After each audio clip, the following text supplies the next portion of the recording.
জনাইছে মুহূৰ্তৰ এটা ব্ৰেকিং নিউজ। লামডিঙত অত্যাধিক সুৰাপানৰ ফলত মৃত্যু এজনৰ। ডাঙৰ নৈৰ ভিতৰত উদ্ধাৰ হৈছে এজন ব্যক্তিৰ মৃতদেহ।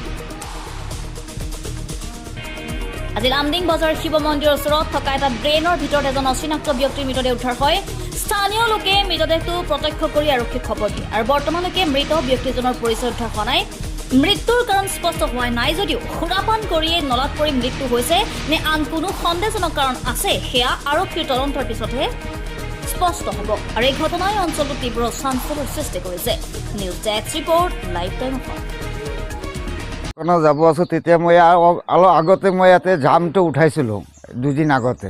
সেই পানী আৱাজ শুনি পেলাই মই চালোঁ যে এটা মানুহ মৰি লৈছে। তেতিয়া মই তাক মাতিছোঁ যে কোন হয়, কয় মই চিনি নাপাওঁ। বাছ সেইটোৱে মই দোকানত কসনগেট ব্রিকফিল্ড কলোনি, এখানে একটা অচিনাক্ত মৃতদেহ পড়ে আছে। এটা চেহারাটা কিছু দেখা যাচ্ছে না, উনি কে, ওনার মুখটা পুরো ড্রেনের মধ্যে পড়ে আছে। আর আমাদের এই অঞ্চলে বৃষ্টি হলেই প্রবল জল আসে, ড্রেনের জল পুরো ভর্তি হয়ে যায়। তাই বলে ওনাকে চেনা যাচ্ছে না কে উনি, ভিতরে পড়ে আছে, বলা যাচ্ছে না উনি কে।